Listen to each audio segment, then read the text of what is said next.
Sir, ಈಗ bus ticket ದರ ಏರಿಕೆ ಆಗ್ತದೆ ಅನ್ನೋ ಒಂದು ಚರ್ಚೆ ಆಗ್ತದೆ. ನಮ್ಮಲ್ಲಿ 4 ಕಾರ್ಪೊರೇಷನ್ಸ್ ಇದೆ. BMTC, KSRTC, ವಾಯುವ್ಯ ಕರ್ನಾಟಕ, ಹಾಗೆ ಕಲ್ಯಾಣ ಕರ್ನಾಟಕ 4 ಕಾರ್ಪೊರೇಷನ್ಸ್ ಇದೆ. ಅಲ್ಲಿ 4 ಕಡೆ ಬೋರ್ಡ್ ಇರುತ್ತೆ. ಅದಕ್ಕೆ ಅಧ್ಯಕ್ಷರಿರ್ತಾರೆ, ಆಡಳಿತ ಮಂಡಳಿ ಇರುತ್ತೆ. ಅವರು ಪ್ರಪೋಸಲ್ಲು ನಮಗೆ ಕಳಿಸ್ಬೇಕು ಸರ್ಕಾರಕ್ಕೆ. ಆ ಬಂದಂಥ ಸಂದರ್ಭದಲ್ಲಿ ಮಾಡಬೇಕೋ ಬೇಡವೋ ಅನ್ನೋದನ್ನು ಆಮೇಲೆ ನಾವು ತೀರ್ಮಾನ ತಗೋತೀವಿ. ಇನ್ನು ಯಾರು ಕಳಿಸಿಲ್ಲ.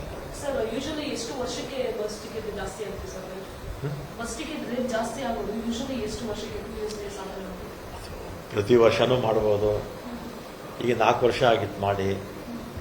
ಅದಕ್ಕೆ ಮುಂಚೆನೂ ಒಂದು 5-6 ವರ್ಷ ಮಾಡಿರಲಿಲ್ಲ. ಈಗ 2020ರಲ್ಲಿ ಏರಿಸಿದ್ದು.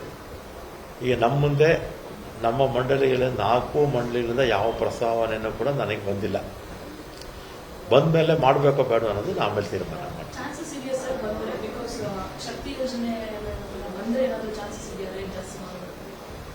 ಪ್ರಸ್ತಾವನೆ ಇನ್ನೂ ಬಂದಿಲ್ಲ. ಬೋರ್ಡಿಂದ ಇನ್ನೂ ಪ್ರಸ್ತಾವನೆ ಬಂದಿಲ್ಲ.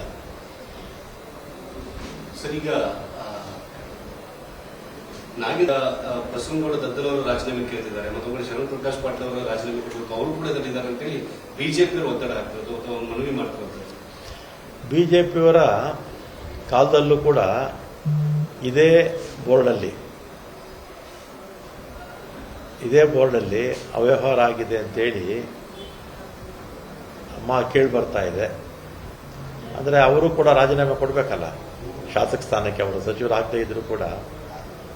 ಆಮೇಲೆ ಶಾಲಾ ಮಕ್ಕಳು ಬಟ್ಟೆ ಇದು ಕೊಡೋದಕ್ಕೆ ಜವಳಿ ಇಲಾಖೆಗೆ ಸಂಬಂಧಪಟ್ಟಾಗೇನು ಕಂಪ್ಲೇಂಟ್ ಇತ್ತು. ಅದೇ ರೀತಿ ಸೋಪ್ ಫ್ಯಾಕ್ಟ್ರಿನಲ್ಲೂ ಕೂಡ ಅವ್ಯವಹಾರ ಆಯಿತು ಅಂತೇಳಿ ಬಿಜೆಪಿಯವ್ರ ಕಾಲದಲ್ಲಿ.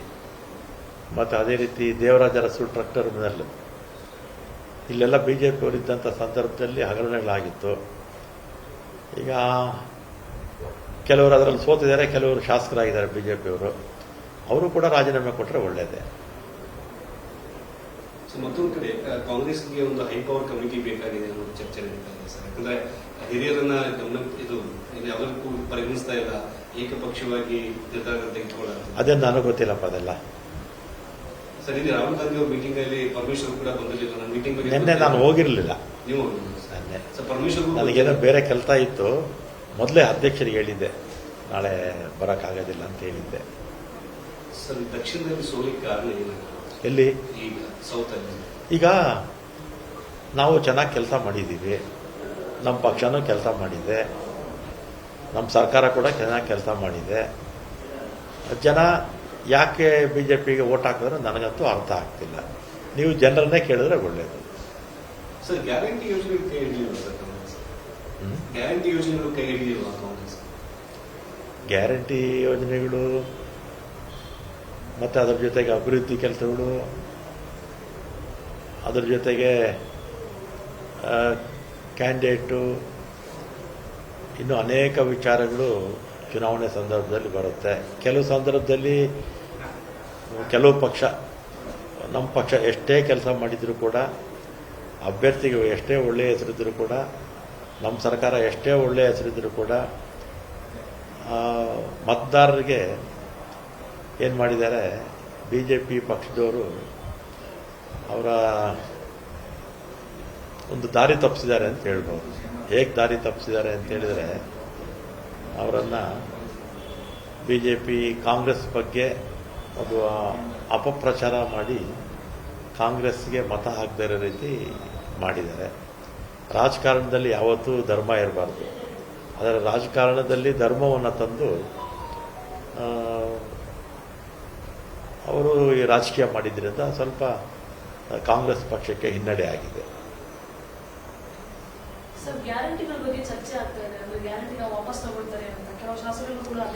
ಗ್ಯಾರಂಟಿಗಳು ನಾವು ತಂದಿದ್ದು ಚುನಾವಣೆಗೋಸ್ಕರ ಅಲ್ಲ, ಮತಗಳಿಗೋಸ್ಕರ ಅಲ್ಲ.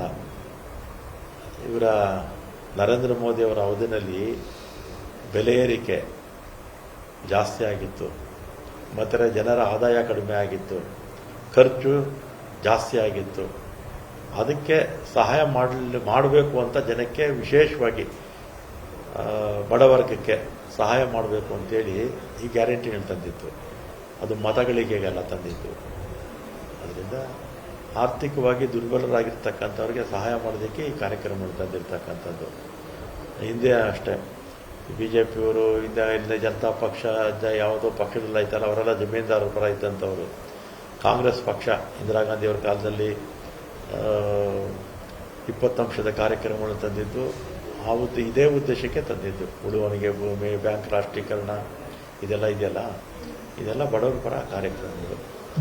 ಯಾರು ಫಲಾನುಭವಿಗಳಿದ್ದಾರೆ ಅವರು ಈಗ ಕಾಂಗ್ರೆಸ್ನಿಂದ ಸ್ವಲ್ಪ ದೂರ ಆಗಿದ್ದಾರೆ. ಅದೇ ದುರಾದೃಷ್ಟ. ಸರ್, ಈಗ BMTC ಬಸ್ ಸ್ಟ್ಯಾಂಡ್ಗಳಲ್ಲಿ ಬಸ್ಗಳು ನಿಲ್ತಾ ಇಲ್ಲ, ಮುಂದೆ ರೋಡಲ್ಲೆಲ್ಲ ಹೋಗಿ ನಿಲ್ತಾ ಇವೆ. ಕಾರಣ ಏನಪ್ಪಾ ಅಂತ ಹೇಳಿದ್ರೆ ಈ ಪ್ರೈವೇಟ್ ವೆಹಿಕಲ್ಸ್ಗಳು ಅಲ್ಲಿ ಹೋಗಿ ನಿಲ್ತಾ ಇರೋದ್ರಿಂದ ಜನಕ್ಕೆ ತುಂಬಾ ಪ್ರಾಬ್ಲಮ್ ಆಗ್ತಾ ಇದೆ. ಇಲ್ಲಮ್ಮ, ಆ ಥರದ್ದು ಯಾರೋ ಈಗ 56,000 ಶೆಡ್ಯೂಲ್ಸ್ ಇರುತ್ತೆ ಪ್ರತಿದಿನ. ಯಾರೋ ಕೆಲವರು ಮಾಡ್ತಾರೆ ಅಂತ ಹೇಳಿದ್ರೆ ಎಲ್ಲರೂ ಮಾಡ್ತಾರೆ ಅಂತ ಹೇಳೋಕ್ಕಾಗಲ್ಲ.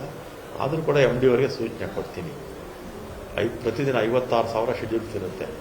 ಕೆಲವರು ಮಾಡ್ಬೋದು, ಡ್ರೈವರ್ಸ್ ನಾನು ಇಲ್ಲ ಅಂತ ಹೇಳೋದಿಲ್ಲ.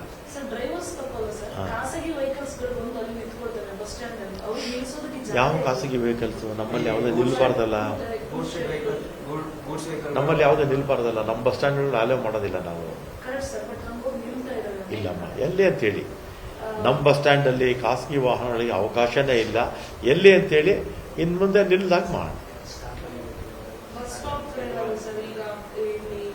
ಬಸ್ ಸ್ಟಾಪ್ ನಮ್ಮ ಕಂಟ್ರೋಲ್ ಬರಲ್ಲಮ್ಮ. ರಸ್ತೆನಲ್ಲಿ ಬಸ್ ಸ್ಟ್ಯಾಂಡು ನಮ್ಮದು, ಬಸ್ ಸ್ಟ್ಯಾಂಡ್ ಮಾತ್ರ ನಮ್ಮದು. ಬಸ್ ಸ್ಟಾಪ್ ಎಲ್ಲ ರಸ್ತೆ ಮಧ್ಯದಲ್ಲಿರುತ್ತೆ, ಅದೆಲ್ಲ ಪೊಲೀಸ್ ಇಲಾಖೆ ನೋಡ್ತಾರೆ. ಕನ್ನಡಿಗರ ಮೆಚ್ಚಿನ ನಿಮ್ಮ ನ್ಯೂಸ್ 18 ಕನ್ನಡ ಈಗ ವಾಟ್ಸ್ಆಪ್ನಲ್ಲಿಯೂ ಲಭ್ಯ. ಕರ್ನಾಟಕ ಮತ್ತು ದೇಶ ವಿದೇಶದ 360 ಡಿಗ್ರಿ ಸುದ್ದಿ ವಿವರವನ್ನ ನೀವು ನಿಮ್ಮ ಕೈ ಬೆರಳುಗಳಲ್ಲಿಯೇ ಪಡೆಯೋದಿಕ್ಕೆ ಈ QR ಕೋಡ್ ಅನ್ನ ಸ್ಕ್ಯಾನ್ ಮಾಡಿ. ನಮ್ಮ ಚಾನೆಲ್ ಅನ್ನ ಫಾಲೋ ಮಾಡಿ, ನೋಟಿಫಿಕೇಶನ್ ಆನ್ ಮಾಡಿ.